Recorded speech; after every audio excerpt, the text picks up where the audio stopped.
Now imagine being a young man in today's day and age and you're trying your best to grind and find a loyal, beautiful wife. But then some random American men try to convince you to forget about that dream and let your wife have a boyfriend and let them spend time together while you sit downstairs like a dickhead drinking Soylent. Hey, I ate Soylent for about a year and a half, pretty much. Oh no. Oh no! This fucking guy right here has been sponsored by Israel. You know, this guy has been paid by Tel Aviv to say this shit. I just don't fucking get it. Why the fuck would you do this to yourself? Like, honestly, why would you not eat normal fucking food like everyone else? Like steak, eggs, bread. But nah, I'm a quit eating food.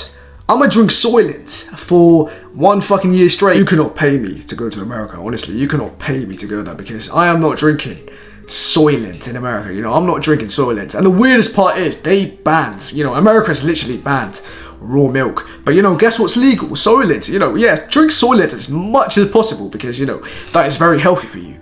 This is the American dream. They want to turn their men into fucking homos. That's what they want. And literally, this is the American dream. A polyamorous space. And today, I have someone very special with me. My wife's boyfriend, Kyle. That's right. Yeah, man, this man has to go. You know, I don't care what you think. This man has to go, man. Yeah. These both, they have to go. You know, they have to leave ASAP. I don't care where, they have to go. Have you ever seen this shit happening in fucking India or Africa or fucking Russia or some shit? It's always fucking the West. It's always the fucking West. It's always white people as well for some fucking reason. Look how fucking happy this fucker is, bro. He's like, oh yeah, that's my wife's boyfriend actually. I asked a bunch of you on TikTok and on Instagram to send in questions from me and Kyle about each other. A big topic in the world of polyamory is how metamors, or partners. What the fuck is wrong with America, man? What is going on there? Do you know what I mean? What is going on in America? You know, what is going on in the brains of the American males that they let this shit happen? I'm too, you know, call me whatever the fuck you want, but I'm too fucking brown for this. I'm too brown for this, you know. I'm too black and brown for this, man. Holy shit. I'm too British for this as well because, you know, this shit does not happen in England. I tell you that, you know, I've never seen this happen in England or any brown or black country. You know, this shit is fucking, it's weird, it's strange, it's satanic. With each other. So maybe we can help answer some of those questions today. Yeah, but how please you feeling do. today, Kyle? Pretty great. Thank you for joining me on the channel. You will be a great resource to a lot of people who are seeking advice, help, just ways to deal with being new to polyamory, having some issues, stuff like that. So thank you. So the first question is, how did we meet? And what was the first communication like between us?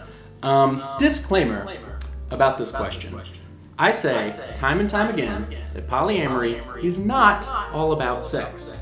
That said, we did meet at an orgy. Now, yeah, bro, I've had enough. You know, I don't want to make this video. You know, I don't get paid for this. You know, at all. Look at this guy's face, bro. You know, he's like that, you know, like he's enjoying this shit, you know. And this fucking guy, yeah. So basically, I met my wife's boyfriend at an orgy. Like, what the fuck is wrong with you, man? What is going on? Honestly, I'm clueless. I'm fucking clueless, bro. I don't know what the fuck is going on. We were debating skipping this question just because we didn't want to reinforce the stigma that polyamory is all about sex. But I wanted to keep it because I kind of realized that meeting a metamor at an orgy in the beginning of my polyamory journey was terrifying. I would have never imagined that. But when we finally did meet, it was fine. It didn't matter where we were, like what was going on around me. It was still fine. Like I already knew of his. Look at the fucking style. You know, he's wearing some fucking co-worker t-shirt, like some fucking Hot Wheels, Hot Cheetos fucking t-shirt. He's got a fucking, oh my days, mate. You know, red glasses as well. You know, this is, you know, I'm gonna take my glasses off because I don't want to be associated with this fucker right here. You know, I'm gonna take my glasses off. I don't care if I can't see. I can't see for shit right now, but I don't give a shit. You know, I don't want to be associated with this fucker. Do you know what I mean? Look at the way he's wearing his red glasses. You know, if you ever meet a person who's wearing red glasses, you know, you already know, mate. You already know what he's on. You know, you already know what kind of game he's playing at. You know, you already know, mate. Distance, but just hadn't met him face to face, and we didn't really have any problems, did we? Not even, no. Not even a little bit. Like, on the scale of potential awkward, like, I've met metas before on, like, a double date situation, and that was more awkward to me than the situation in which we met. It felt not really organic. I guess it's really organic when you're just at a party with a bunch of people. Yeah. No matter the activity level, right? So that's how we met. How did you meet Paige, our mutual partner? So Paige and I have a lot of mutual friends. The poly community where we live is pretty small. We actually met at the local rock climbing gym, and then later met up at somebody's house. They were having people over for drinks and got to talking from there. I know that I now go to the rock climbing gym with you as well. Oh, mate. Oh, mate.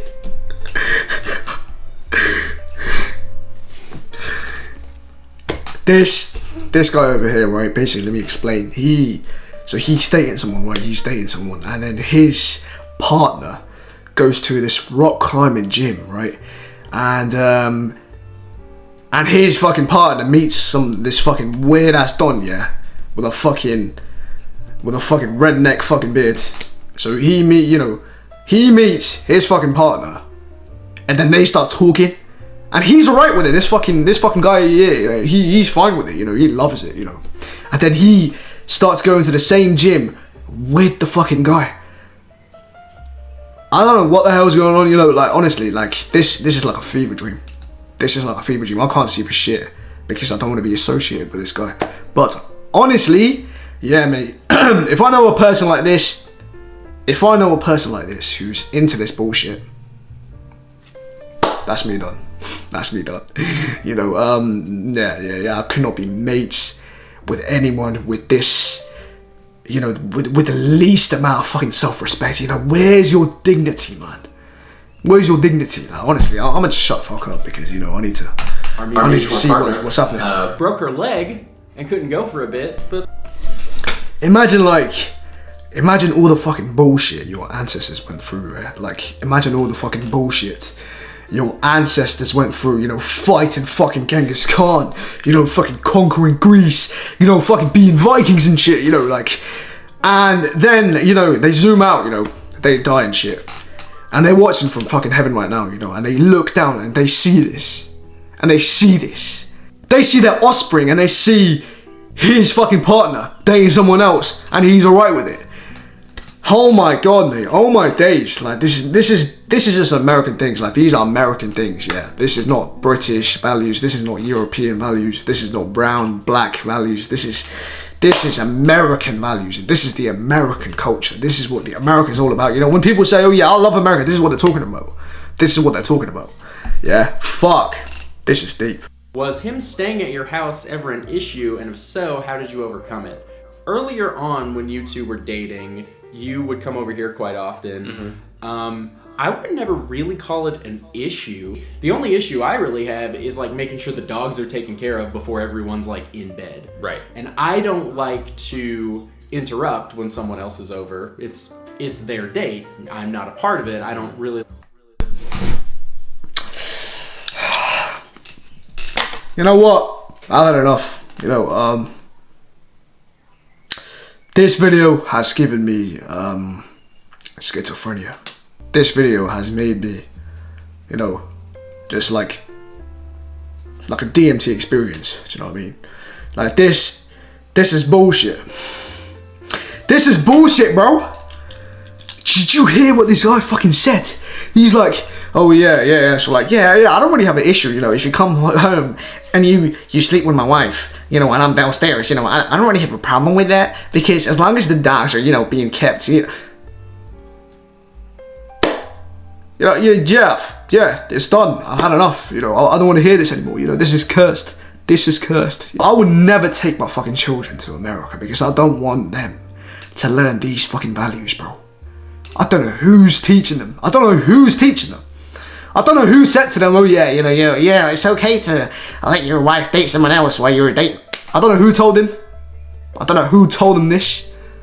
But if my fucking wife ever did this shit, she's gotta go. She's gotta go. I'm fucking leaving, mate. I'm fucking leaving, mate. Do you know what I mean? And whoever the fucking guy, boyfriend is, I'm sliming him. You know, we gotta fight. We gotta fight. We gotta throw it down because no fucking way, mate. This is bullshit. Yeah, this is bullshit. This is cursed. I don't want to be a part of this. This is American culture. This is what the future holds for American men. You know, and no wonder you see all this fucking LGBTQ, the most feminine looking men from America itself, because, you know, it's their culture. You know, this is what they promote in America. This is the Western ideologies. This is the Western ideologies. You know, this is all based in America. You know, they try to push it everywhere as well. They've pushed it into the UK. They've pushed it into fucking Africa. They've pushed it into fucking, you know, Asian shit. And, you know, we can see what's happening. We can see what's happening. In this video, this brother's literally said that how being a normal couple is actually toxic. This is what he says in this video, you know. You know, I may have worded it wrong because, you know, like, but this is what this is what I'm reading right now. He says 9 traits of toxic monogamy. I don't know what the fuck that means, but I think that means that, you know, he's saying that the normal couples are toxic, that monogamy, the traditional couples are toxic, and, you know, and the first trait literally is taking pride in jealousy and insecurity. What's wrong with that? We live in a fucking world, right? We live in a world in 2026 where taking pride in jealousy and insecurity is actually a bad thing. If I ever see my girlfriend, you know, my fucking girlfriend, my wife, girlfriend, if I ever see her texting another man, going to dates with another man, you know, fucking hanging out with some other guy, tell you what, I'm leaving. I'm fucking leaving. Do you know what I'll do? I'll shag for one more time and just leave. You know, that's literally it. I'm not sticking around. I'm not paying for shit. You know, if she does any of this bullshit and she's like, oh yeah, that's toxic monogamy, you know, you can't be jealous, you know, you're insecure. If she's doing this bullshit, I'm leaving. You know, there's nothing that can stop me. Pride in jealousy and insecurity. Have you ever heard someone say something like, if anyone even looks at my partner, we're gonna have a problem? As if that's an admirable thing? Yes, it is. That is an admirable thing. That is a honorable thing. If you see someone else, you know, staring at your wife, you do have to say, oh yeah, what the fuck are you looking at? You know, what are you looking at? But let's see what this amazing guy has to say. Yeah. It's framed as if the speaker is being noble and protective of their partner, but in reality, it's very controlling and reveals a lot about how they feel about their relationship. Why such an aggressive reaction? What do they expect to happen? Do they expect the slightest bit of human interaction to cause their partner to leave them for the love of a stranger? Or maybe they think the most mundane of actions will cause their partner to cheat on them. Either way, it gives the strong impression that the person does not view their relationship as very secure. Working through feelings of insecurity is hard. Unfortunately, a lot of people choose the much easier path of glorifying that insecurity. Regardless of your relationship structure, it is perfectly okay for your partner to interact with other people. To be frank, this should go without saying, but a shocking number of people apparently haven't gotten the memo. Toxic monogamy trait number 2, controlling your partner's friends. I understand. This guy needs to be stopped, bro. This guy, yeah, I don't have nothing against him personally, but people like this actually exist. People like this actually exist. The more time goes, we are going to get to see more fucking people like this, more couples like this that are trying to push fucking non-monogamy, you know. Like, it's actually fucking scary. Like, they're trying their best to get rid of the fucking traditional families. They're trying their best for men to be, you know, like, men to be cucks. This is what they want. Like, honestly, this is weird. Like, honestly, this motherfucker this brother literally said, oh yeah, being jealous is actually a very bad thing because, you know, that means you're insecure in your relationship. I don't give a shit who's fucking insecure. I don't give a shit. You can call me insecure all you want. I'm not letting my fucking bitch texting another man. I'm not doing that. And I'm sure you who was watching this video, you're agreeing with me. You know, would you let your wife text someone else, another man, or setting up, you know, cute little dates with him? No. Absolutely fucking not. I take pride in jealousy. I take pride in being insecure, you know, like, you know, Of course, you know, take pride in being jealous. Take pride in being that protective, masculine man. Because this is the righteous way. You know, whatever the fuck this guy's on about, don't listen to it. Because that's not true. You know. Fucking hell, it's crazy that I even have to fucking, you know, try to fucking explain this. It should be fucking common sense, you know. It should be fucking common sense. But apparently it's not. But yeah. And so I'll see you in the next one. Because fucking hell, mate. This shit is fucking weird.